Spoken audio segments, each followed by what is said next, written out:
সোমার গল্পের আসরে সবাইকে স্বাগত। আজকে আমি পড়ব সমকালীন লেখিকা নন্দিতা বাগচির লেখা গল্প লোকটা। নন্দিতা বাগচি উত্তরবঙ্গের চা বাগান সংলগ্ন এলাকায় কেটেছে তার প্রথম জীবনের অনেকগুলো বছর। পরবর্তী সময়ে ইউরোপ আমেরিকার বহু দেশে তিনি থেকেছেন। আজকের গল্পের পটভূমি ক্যালিফোর্নিয়া। রাস্তা দিয়ে যেতে থাকা একটি বিশেষ লোককে ঘিরে কৌতূহল তৈরি হয় কথকের, রহস্য ঘনীভূত হয় মস্তিষ্কে। শেষ পর্যন্ত রহস্য কৌতূহল সমাধান হলো কিনা জানতে হলে গল্পটা পুরোটা শুনতে হবে এবং লাইক শেয়ার করে দিও। শুরু করছি গল্প লোকটা। রোজই আমাদের বাড়ির সামনে দিয়ে হেঁটে যায় লোকটা, সন্ধে হওয়ার খানিকটা আগে। চেক কাটা বাদামি কোট, বিস্কুট রঙের ট্রাউজার্স আর মাথায় গাঢ় বাদামি সোয়েডের নিউজ বয় ক্যাপ। এদেশে চিরাচরিত ফেডেড জিন্স আর জ্যাকেট নয়, তবে পরিধেয়গুলি সবকটাই বেশ পুরনো, জায়গায় জায়গায় রংচটা কিংবা সুতো ওঠা। পিঠের মস্ত রুকস্যাকটাও বহু পুরনো। রোদে পোড়া তামাটে গায়ের রঙে ধবধবে সাদা দাড়িটা দেখে মনে হয় যেন একজন দার্শনিক। লোকটার হাতে রোজ একটা লাল গোলাপ থাকে। আমি ভাবি নিশ্চয়ই তার প্রেমিকার বাড়িটা আমাদের বাড়ির কাছেই, নাকি তার নিজেরই বাড়ি, আর ফুলটা হয়তো তার স্ত্রীর জন্য। প্রেমিক বটে লোকটা, কিন্তু কি কাজ করে সে? অত বড় রুকস্যাকটা পিঠে নিয়ে কেনই বা কাজে যায়? কি আছে ওই ব্যাগটায়? কলের মিস্ত্রি বা ইলেকট্রিকের মিস্ত্রি হবে হয়তো। তার পাইপ টাইপ কলটল নিয়েই হয়তো বেরোয়।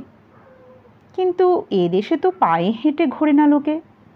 সে মিস্ত্রি হোক বা কাজের লোক, সবারই একটা করে গাড়ি আছে। আমাদের বাড়ির কাজের মেয়ে হুয়ানাও গাড়ি হাঁকিয়েই আসে আমাদের বাড়িতে।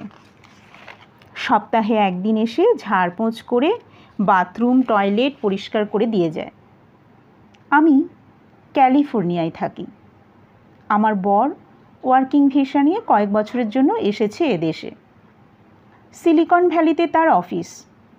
আমরা যে শহরটায় থাকি সেটা পাহাড়ে জঙ্গলে হ্রদে মাখামাখি এক অপরূপ জায়গা। ছোট ছোট বাংলো বাড়ির সামনে ফুল ফলের বাগান, গোলাপ, হাইড্রেনজিয়া, আফ্রিকান ভায়োলেট, আরও কত নাম না জানা ফুলের গাছ। লনের মাঝখানে আপেল, কমলা লেবু, ডালিমের গাছ। ফলের ভারে নুয়ে থাকে গাছগুলো, অথচ কেউ একটা ফল ছুঁয়েও দেখে না। চুরি তো দূরের কথা, যেন এক রূপকথার জগৎ। কোনো কোনো বাড়ির সামনে আবার কাঁচের শোকেসে বই রাখা, পাশে একটা চেয়ার, যার যা খুশি বই বার করে নিয়ে ওই চেয়ারে বসে পড়তে পারে, কিংবা নিজের পছন্দ মতো বই বাড়িও নিয়ে যেতে পারে। তবে সেক্ষেত্রে নিজের একটা বই রেখে দিতে হবে ওই শোকেসে। এসব নিয়মাবলী লেখা আছে একটা প্ল্যাকার্ডে। যত দেখি তত অবাক হই। জন্ম থেকেই নিজেদের বাগানের ফুল ফল কিংবা বইপত্র সামলে সুমলে রাখা মানুষ আমি। আমাদের দেশীয় সংস্কৃতিতে অন্যের জিনিসকে নিজের জিনিস ভেবে পকেটস্থ করার বারণ নেই। তাই এসব দেখে কেমন যেন অবিশ্বাস্য মনে হয়। যেহেতু আমার ওয়ার্কিং ভিসা নেই, এই মুহূর্তে এদেশে চাকরি করতে পারবো না আমি, তাই সারা দিন ঘরের কাজকর্ম করে কাটাই। বিকেল হতে না হতেই বেরিয়ে পড়ি। পাড়া বেপাড়ায় চক্কর কেটে সুন্দর সুন্দর বাড়ি আর তাদের ফুল ফলের বাগানগুলো দু চোখ ভরে দেখি। তারপর কাছাকাছি পার্কটায় গিয়ে বসে থাকি। পার্কের ভেতরে যেসব আকাশ ছোঁয়া রেডউড গাছ রয়েছে সেগুলো দেখেও ভিড়মি খাই আমি। গাছ আবার এত লম্বা হয় নাকি? মনে হয় আকাশটাকে ফুঁড়ে যেন স্বর্গরাজ্যে ঢুকে পড়েছে তারা। পার্কের ঘাসের জমির ওপরে ফুটফুটে বাচ্চাগুলোর হুটোপুটি দেখতেও ভারী ভালো লাগে আমার। দূরে একটা নীলচে সবুজ পাহাড় শ্রেণীও চুম্বকের মতো টানে আমাকে, কিন্তু একা একা অত দূরে যেতে সাহস পায় না। তাছাড়া চোখে দেখা দূরত্ব আর বাস্তবের দূরত্বে হয়তো বিস্তর ফারাক। তবে বরের কাছে শুনেছি ওই পাহাড়টার ওপারেই নাকি সমুদ্র, প্রশান্ত মহাসাগর। সন্ধ্যের আগেই বাড়ি ফিরে আসি আমি। তার কিছুক্ষণ পরেই ফেরে আমার বর। সন্ধ্যে 7টা নাগাদ ডিনার সেরে বাসনপত্র ডিশওয়াশারে ঢুকিয়ে দিয়ে কিচেনটা পরিষ্কার করে ফেলি। তারপর টিভি দেখি, গল্পগুজব করি। উইকেন্ডে অবশ্য আলাদা রুটিন। গাড়ি নিয়ে বেরিয়ে পড়ি আমরা।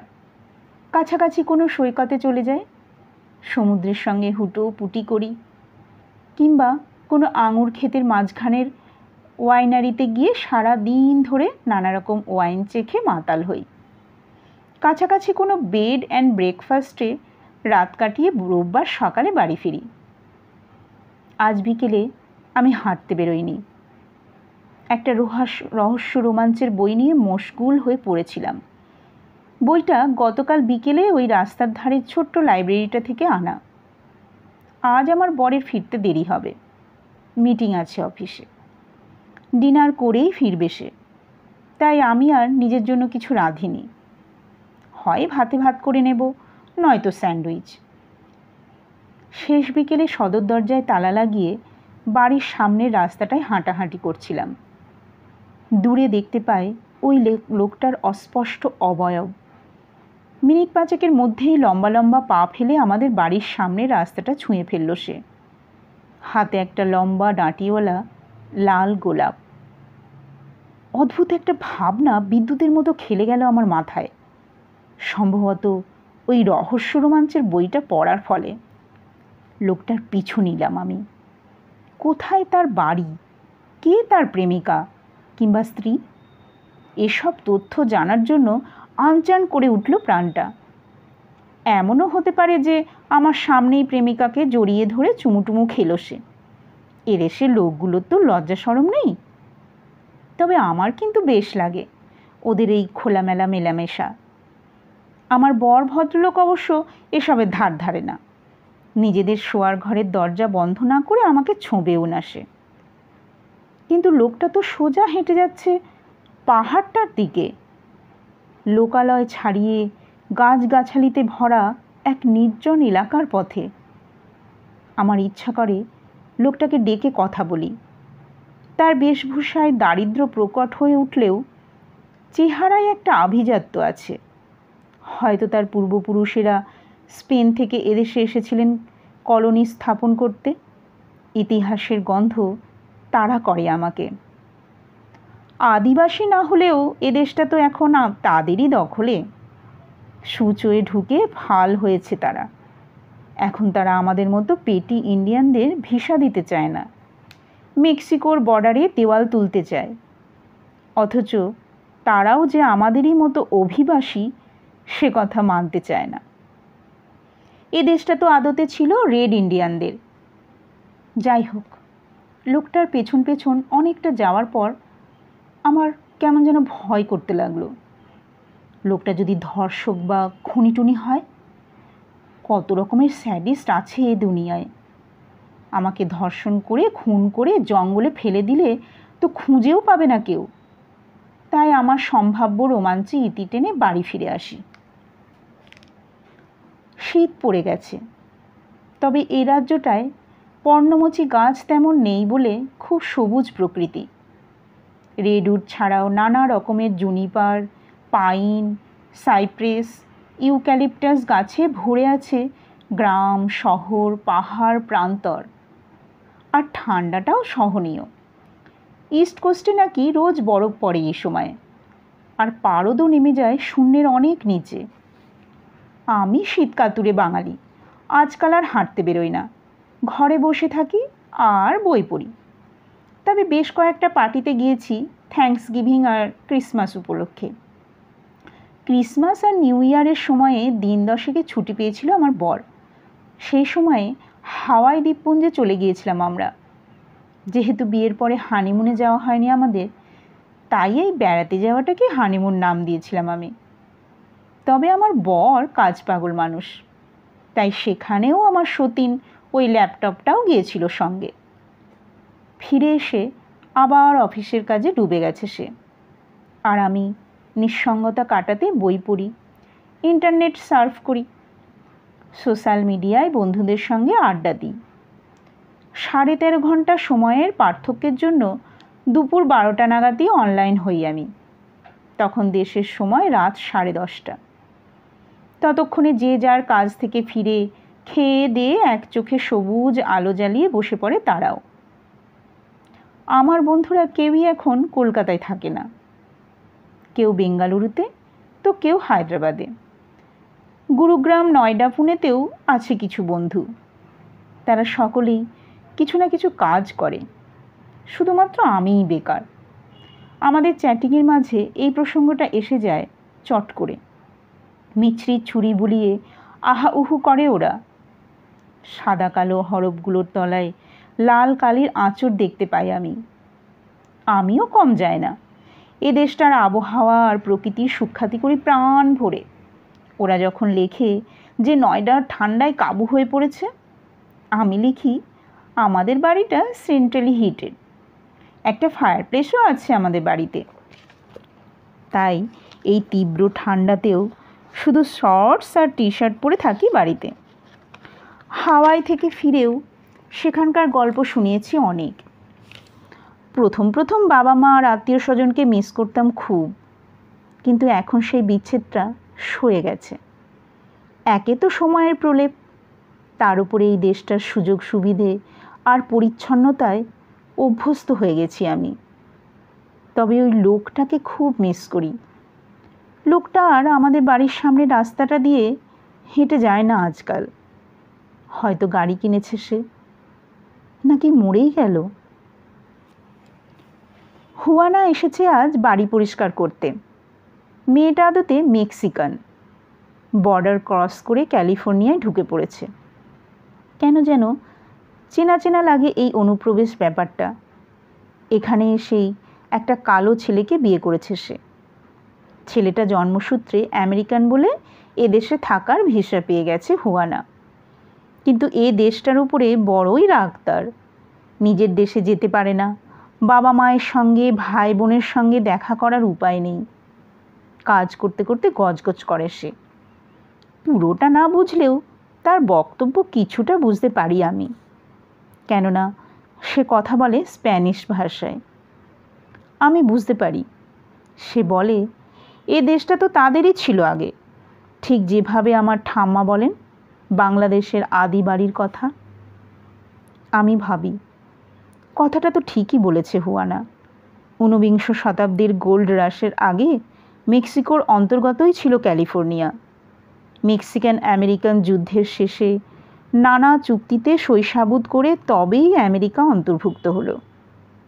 এই এল ডোরাডো কথা ইতিহাসে পড়েছি আমি।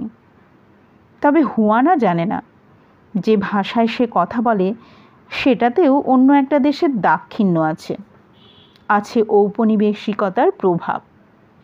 আমি জানি কেন আমরা ইংরেজিতে কথা বলতে স্বচ্ছন্দ বোধ করি। তবে হুয়ানার কাছ থেকে কয়েকটা স্প্যানিশ শব্দ শিখে নিয়েছি আমিও। এই যেমন গুড মর্নিং হলো বুয়েনোস দিয়াস, ধন্যবাদ হলো গ্রাসিয়াস, কিংবা হ্যালো হচ্ছে ওলা। হুয়ানা বেরিয়ে যাওয়ার পর ডাউন্সের জ্যাকেটে নিজেকে মুড়ে নিয়ে মাথায় উলের টুপি পরে বেরিয়ে পড়লাম আমি। কিছু আনাজপত্র আর ফল আনতে হবে। আমাদের বাড়ি থেকে পায়ে হাঁটা দূরত্বে একটা সুপার মার্কেট আছে। আনাজ আর ফলগুলো চাকা লাগানো শপিং ব্যাগটায় ভরে মস্ত কাচের দরজাটার সামনে দাঁড়িয়ে আছি, অটোমেটিক দরজাটা খোলার অপেক্ষায়। দরজার ওপারের ছাদওয়ালা বারান্দায় ওই লোকটাকে দেখতে পেলাম আমি। বারান্দার এক কোণে রাখা রট আয়রনের বেঞ্চটায় বসে পাউরুটি খাচ্ছে সে, হাতে একটা কাগজের কফির কাপ, পরনে সেই একই কাপড় জামা, তবে আরও মলিন অবস্থা সেগুলোর। লোকটা আমাকে চিনতে পারেনি, চিনবেই বা কী করে? তাকে আমার চিনতে পারা আর আমাকে তার চিনতে পারার মধ্যে পার্থক্য তো থাকবেই। আমি একটা নতুন দেশে এসে যা দেখি তাতেই অবাক হয়ে মনোসংযোগ করি। আর সে তো এদেশের নাগরিক, দেশটার কত ওঠাপড়া দেখেছে। আমাদের মতো এশীয় মানুষজনই দেশটা ছেয়ে যাওয়া দেখেছে, দেখেছে বহিরাগতদের অনুপ্রবেশও। তাই তার দিকে না তাকিয়ে বাড়ির পথ ধরি। শীত কেটে গিয়ে গ্রীষ্মকাল এসে গেছে। ঘন নীল আকাশে মস্ত মস্ত সাদা মেঘের আনাগোনা। ঝলমলে রোদ্দুরে ভেসে যাচ্ছে উপত্যকাটা। ঘর ছেড়ে বেরিয়ে পড়েছে মানুষজন। বাচ্চাদের ঠেলাগাড়ি নিয়ে পার্কে হাজির মায়েরা। তবে সূর্যাস্তের পর হাওয়ায় একটা শিরশিরানি থাকে। মরুভূমির দেশ তো। আমিও আমার দৈনন্দিন রুটিনে ব্যস্ত হয়ে পড়েছি। কোন বাড়ির গোলাপ গাছে কুড়ি এলো, কোন বাড়ির ডালিম গাছ ভরে গেল রক্তবিন্দুতে, দু চোখ ভরে দেখি। ওই লোকটা আবার আমাদের বাড়ির সামনে রাস্তাটা দিয়ে হেঁটে যায় শেষ বিকেলে। বাড়ি ফেরার পথে রোজই তার সঙ্গে দেখা হয় আমার। আমি লক্ষ্য করি লোকটা আর একটু বুড়ো হয়েছে। সেই টান টান শরীরটা ঝুঁকে পড়েছে। কাপড় জামার দৈন্যদশা দেখেও কষ্ট হয় আমার। এমন একজন সুপুরুষ সাহেবকে এভাবে দেখতে ভালো লাগে না আমার। আজ আবার অনুসন্ধিৎসু হয়ে উঠি আমি। লোকটার কি তবে বউ ছেলে মেয়ে নেই? এমন দুরবস্থা কেন তার? সে যে গরিব সে কথা বুঝতে পারছি আমি, কিন্তু কতটা গরিব? আর তাই যদি হয় তবে হাতে ওই গোলাপ ফুলটা থাকে কেন? একটা গোলাপ ফুলেরও তো কম দাম নয় এদেশে। তাই আজ আবার তার পিছু নিই আমি সন্তর্পণে। একজন অশক্ত বৃদ্ধের আর কতই বা ক্ষমতা যে আমাকে ধর্ষণ বা খুন করবে? তাছাড়া আমার বর আমাকে ট্র্যাক করার জন্য একটা নতুন অ্যাপ লাগিয়ে দিয়েছে আমার স্মার্টফোনে। যদিও তার সময় নেই আমাকে ট্র্যাক করার, কোনো দিন করেও না, তবুও তো তেমন ইমার্জেন্সি হলে করতেই পারে। পাহাড়টার দিকে সেই চেনা পথে এগিয়ে যাচ্ছে লোকটা। আমিও চলেছি তার পিছু পিছু। মস্ত মস্ত পেট মোটা রেডউড গাছের আড়ালে দাঁড়িয়ে পড়েছি মাঝে মাঝে। আমার মতো ছোটোখাটো শীর্ণ বঙ্গললনার পক্ষে যথেষ্ট সেই আড়াল। কিন্তু লোকটা একবারের জন্য পেছন ফিরে দেখে না। সেই গাছগাছালিতে ভরা এলাকাটার ভেতরে একটা কবরখানায় ঢুকে পড়ে সে। আমি কবরখানার গেটে থমকে দাঁড়াই, কিন্তু ততক্ষণে লোকটা দেখে ফেলেছে আমাকে। তবে আমাকে দেখে তার কোনো বিচলন নেই। শুধু মৃদু হেসে সে বলল, হাই। আমিও যথারীতি এদেশের প্রথা মেনে বললাম, হাই। লোকটা ক্ষীণ স্বরে বলল, আপনি যার সঙ্গে এখানে দেখা করতে এসেছেন তার আত্মার শান্তি কামনা করি। He or C May rest in peace. আমি তুতলিয়ে বলি, আসলে আমার কোনো কাছের মানুষ নেই এই কবরখানায়। তবে আপনি এখানে এসেছেন কেন? অবাক হয়ে বলে লোকটা। প্রত্যুৎপন্নমতিতে আমার বরাবরই সুনাম, তার উপরে রহস্যের রোমাঞ্চে ভরা বইগুলোর প্রভাব। তাই চট করে বলে উঠি, আসলে আমার ভালো লাগে কবরখানায় আসতে। কেন? আপনি কি কোনো গবেষণা করছেন? লোকটার ভুরু দুটোর মাঝখানে অনেকগুলো খাঁজ ফুটে ওঠে। না না, গবেষণা নয়, আসলে বড় প্রশান্তি এখানে। মনে হয়, আহা, এইসব মানুষ কেমন শান্তিতে ঘুমিয়ে আছেন।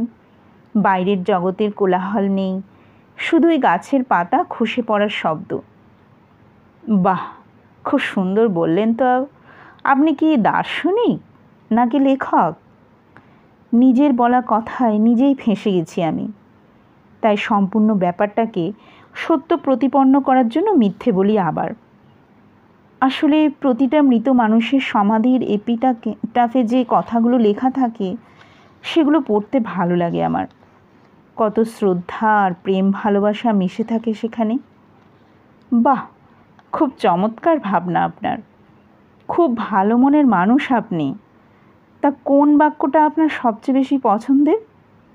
আবারও খাবি খাই আমি, কারণ কখনো কোনো মৃত ব্যক্তির এপিটাফে কি লেখা আছে পড়েই দেখিনি। তবে ওই যে প্রত্যুৎপন্নমতিত্ব, সেই বাঁচিয়ে দেয় আমাকে। আর চোখে দেখে নিই সবচেয়ে কাছের এপিটাফটা।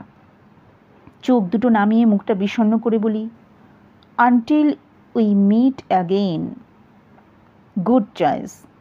আর আপনার পছন্দের সমাধিস্তম্ভের লিপিটা কি জানালেন না তো? বলে উঠি আমি। লোকটা একটু উদাস হয়ে গেল, আকাশের দিকে তাকিয়ে বলল, আ লাইফ মেজার্ড ইন মেমারিজ। আমার কেন যেন মনে হলো লোকটার একজন প্রেমিকা ছিল, যার স্মৃতি এখনও কুড়ে কুড়ে খায় তাকে। হঠাৎ দেখি লোকটা একটা বড়সড় সমাধিবেদির ওপরে তার মস্ত রুকস্যাকটা নামালো। তারপর সেই সমাধির এপিটাফটার গোড়ায় লাল গোলাপ ফুলটা রাখলো। আমি জিজ্ঞেস করলাম, এটা কি আপনার স্ত্রীর সমাধি? লোকটা উত্তেজিত হয়ে দু হাতে তর্জনী ও মধ্যমা দিয়ে কোটেশন মার্ক দেখে বলল, আমার স্ত্রী বলে কেউ নেই। তার বলার কথার শেষ প্রান্তটা লুফে নিয়ে মিষ্টি একটা হাসি ফোটায় ঠোঁটের কোণে। বলি, তবে কি আপনার প্রেমিকার? লোকটা এবার হেসে ফেলল, বলল, আপনি বেশ নাছোড় দেখছি, তবে একটা কথা জানাই, আমার প্রেমিকাকেই বিয়ে করেছিলাম আমি, সে এখন আমার সঙ্গে থাকে না। আমি চুপ করে যাই, ভাবি এর চেয়ে বেশি এগোনো হয়তো ঠিক হবে না। সাদা চামড়ার লোকেরা তো আমাদের মতো পরের হাঁড়িতে নাক গলায় না। কিন্তু আমাকে অবাক করে দিয়ে লোকটা বলে উঠল, আপনার নিশ্চয়ই জানতে ইচ্ছে করছে যে সে এখন কোথায় থাকে? তবে শুনুন, সে আর একটা বিয়ে করেছে। আমার আর কোনো প্রশ্ন করার প্রয়োজন হয় না, লোকটা আপন মনে বলে চলে, একটা কোম্পানির সিকিউরিটিতে কাজ করতাম আমি, বাড়িঘর করতে পারিনি, বার্ধক্যের সঙ্গে সঙ্গে সেই চাকরিও খুইয়ে ফেলেছি, ফলে সমস্ত স্বাস্থ্য বিমাটাও আর নেই। শরীরটা ভালো যায় না, ব্লাড প্রেশার হাই, হার্টেরও সমস্যা আছে, অভাবে সংসারে খিটিমিটি লেগেই থাকতো। হঠাৎ একদিন সে বলল, ডিভোর্স চায়। আমার মুখ ফসকে বেরিয়ে গেল, কেন? লোকটা মাথা নিচু করে বসে থাকে খানিক, তারপর কিন্তু কিন্তু করে বলে, আসলে আমি বুড়ো হয়ে গেছি তো, ওকে তৃপ্ত করতে পারতাম না। আমার লজ্জা করে, বাবার বয়সী একজন মানুষের মুখ থেকে এসব কথা শুনতে ভালো লাগে না, কিন্তু ফাঁদে তো পা দিয়েছি আমি নিজেই, তাই না শুনে উপায় থাকে না। লোকটা বলে, অল্প বয়সী একটা তাগড়া জোয়ান ছেলেকে বিয়ে করেছে সে। ছেলেটা কোনো কাজ করে না, শুধু মদ খায় আর মোটর বাইক নিয়ে ঘুরে বেড়ায়। আমি জিজ্ঞেস করি, তবে তাদের চলে কি করে? আমার প্রাক্তন স্ত্রী একটা সুপার মার্কেটে সেলসে কাজ করে। সূর্যাস্তের সময় হয়ে এসেছে, বাড়ি ফেরা প্রয়োজন আমার, কিন্তু কি এক মায়ায় জড়িয়ে পড়েছি বলে দাঁড়িয়ে থাকি। যে প্রশ্নটা আমার মনের কোণে বারবার উঁকি দিচ্ছিল সেটাই করে বসি এবার। তবে ওই গোলাপ ফুলটা কার জন্য? লোকটা মুচকি হেসে বলে, you have a strong power of observation. এই গোলাপ ফুলটাই সমাধির মানুষটির আত্মার উদ্দেশ্যে, a kind of thanksgiving আর কি। মানে তাকে কেন ধন্যবাদ দেবেন আপনি? আমার চোখ দুটো কপালে উঠে যায়। লোকটা ততক্ষণে একটা স্লিপিং ব্যাগ বের করে ফেলেছে তার রুকস্যাকটা থেকে, খাবারের প্যাকেট আর জলের বোতল গুছিয়ে রাখছে বেদিটার একটা কোণায়। মৃদু হেসে সে বলল, একজন গৃহহীন মানুষকে সে রাত কাটানোর জায়গা দিচ্ছে, ব্যাপারটা ধন্যবাদার্হ নয়? এতক্ষণে ব্যাপারটা বুঝলাম আমি। লোকটা আসলে হোমলেস, তাই রাত কাটাতে আসে এই কবরখানায়। আমি বলি, কেন? গৃহহীনদের জন্য তো অনেক আশ্রয় আছে শুনেছি এখানে, সেখানে যান না কেন? এই প্রশ্নের দুটো জবাব দেব আমি। এক, পার্কে থাকতে দেয় না পুলিশ। দুই, মৃত মানুষদের থেকে জীবিত মানুষদের বেশি ভয় পাই আমি। সন্ধে হয়ে এলো, এবার আপনি বাড়ি ফিরে যান। এ জায়গা আপনার জন্য নিরাপদ নয়। আরও অনেক গৃহহীনের আসর এখানে বসে, তাদের আসার সময় হয়ে গেছে। আপনার কোনো বিপদ হলে আমি রক্ষা করতে পারবো না, সে শক্তি আমার নেই। আমার স্মার্টফোনে একটা মেসেজ এলো। হ্যাঁ, আমার বর উদ্বিগ্ন হয়ে প্রশ্ন করছে, তুমি ওখানে কি করছো? জায়গাটা ভালো নয়, কাছে একটা কবরখানা আছে, ওখানে হোমলেসরা রাত কাটায়। সন্ধে হয়ে এলো, শিগগিরই বাড়ি ফিরে যাও। আমি আরও কিছুক্ষণ গল্প করি লোকটার সঙ্গে। কেমন যেন আটকে গেছে পা দুটো আমার, গুড়ের হাঁড়ির পিঁপড়ের মতো। আমি বলি, সারাটা শীতকাল আপনি কোথায় ছিলেন? এদিকে আসেননি তো? লোকটার সাদা ধবধবে দাড়ি গোঁফের আড়াল থেকে হলদেটে দাঁতগুলো উঁকি দিল আবার। ঠোঁট দুটোর কোণে ঈষৎ কৌতুকের ছোঁয়া। বলল, বাহ, সেটাও আপনি লক্ষ্য করেছেন? আসলে অত ঠান্ডায় খোলা আকাশের নিচে থাকা যায় না তো, তাই কোনো সাবওয়ে বা মেট্রো রেলের স্টেশনে থাকি। হঠাৎ সূর্যটা ছুঁয়ে ফেলল পশ্চিম দিগন্তকে। আকাশ ছোঁয়া রেডউড গাছগুলোর মাথায় মাথায় ঝুপসি অন্ধকার। আমি বলি, আজ আমি আসি, আমার স্বামীর বাড়ি ফেরার সময় হয়ে এলো। লোকটা তার ডান হাতটা তুলে বলল, ভালো থাকবেন, ভালোবাসায় থাকবেন। ফিরে যাওয়ার জন্য ঘুরে দাঁড়ানোর সময় দেখি আমার সামনের সমাধিবেদির এপিটাফটায় লেখা আছে, এভরিবডি লাভস সামবডি সামটাইম। গল্পটা এখানেই শেষ করলাম। কেমন লাগলো তা অবশ্যই কমেন্ট করো। আর এরকম ভালো অনেক গল্প উপন্যাস শুনতে হলে আমার চ্যানেলটি সাবস্ক্রাইব অবশ্যই করে দিও এবং লাইক শেয়ার করতে ভুলো না। দেখা হবে পরের আবার পর্বে। আজ এ পর্যন্তই, বিদায়।